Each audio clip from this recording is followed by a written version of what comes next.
Every year, the Salvos help over 1 million Australians. All their work relies heavily on donations made in the annual Red Shield Appeal. This weekend is the big door knock, which will see around 100,000 volunteers knocking on doors asking for donations across the country. To tell us more and explain about the work of the Salvos, please welcome Major Andrew Craib. Welcome. Good morning.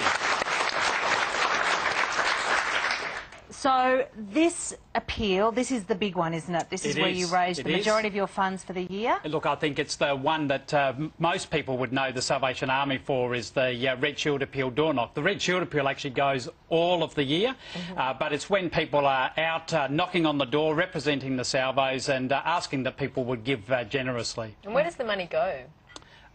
Mainly into the bags, and then we take it back. No, it's a case of those services that we operate within the community. So thinking about people who, women and children escaping domestic violence, thinking about people who are short in their finances and struggling to make ends meet. Some of our drug and alcohol and gambling services where people have, succumbed to addictions upon their lives. So it's about meeting something of the shortfall of other government funding that we would receive for our services. And I suppose coming into winter too with homelessness as well, there'd be an extra need for shelter and housing for people who don't have that. Yeah, look, it just ramps things up again. And the sad part though is, the amount of people who would say, well, don't even bother buying me a heater because the reality is I'm not going to be able to afford the bill when it comes in if I continue to turn it on. Well, this is the interesting thing. We keep being told that we're in a very bright economic place at the moment, and government keeps telling us that everything's hunky-dory, but your figures seem to suggest otherwise. Look, I think it is for some people. Life is pretty good at the moment, and although there's been a bit of a struggle, or there's been that tentativeness of, what will this actually look like for me? We've talked about the GFC, and people have almost been sitting back wondering, is it going to hit me? Is it going to impact me? And people have been holding back in that. But when you get down to the most marginalised and disadvantaged within our community, the reality is they're really doing it tough. We just put out survey figures from clients yesterday that talked about 50% of people who are actually doing without meals at times just to make ends meet. The fact that a third of them won't heat even one room in their house because they're just not going to be able to afford it, or that over 50% of them are not paying their utility bills on time, which means that they continue to pay them over a period of time. No sooner do they get it paid off that they start all over again with the next one. Wow. So what are you hoping to achieve this year? Look, overall, right across Australia, we're looking for $81.5 million. So, if you want to just dig into the pocket and, pull out a mil or so, that'd be handy. It's about everybody that possibly can, being mindful of those who are doing it tough, and Australians do that really well.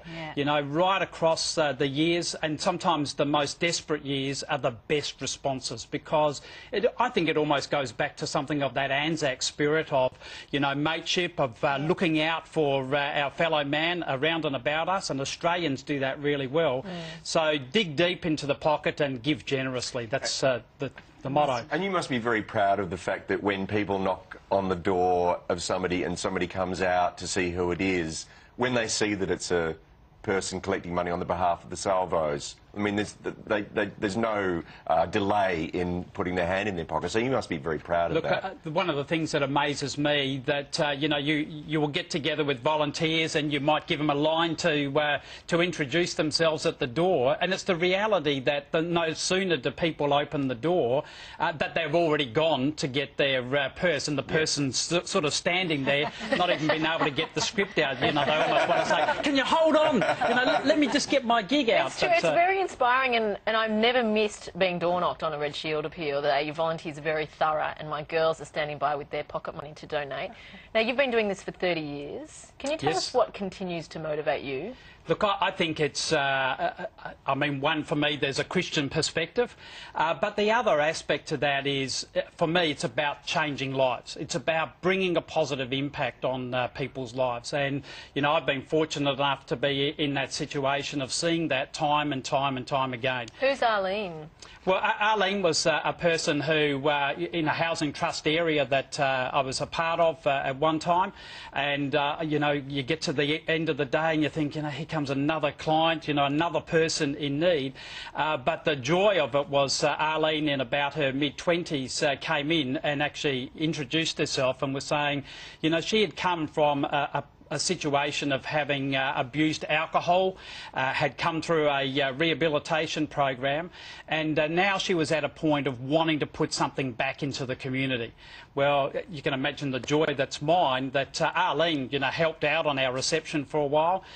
Then she became a person who would actually help some of our clients, and she was just so good at that because she just had a heart of understanding where people were coming from, and that was just a great thing. And Arlene then went on to, you know, help us in our kids program. She had a couple of young children, having, you know, started a family at about 18 years old herself, and then was a part of an adventure camp that we started for kids, which was just amazing. Good on her. Fabulous. That's Well, fantastic. all the best on Sunday. I hope you raise $150 million. I hope it goes fantastically well. Would you please show your appreciation to Major Andrew Craig from the Salvos?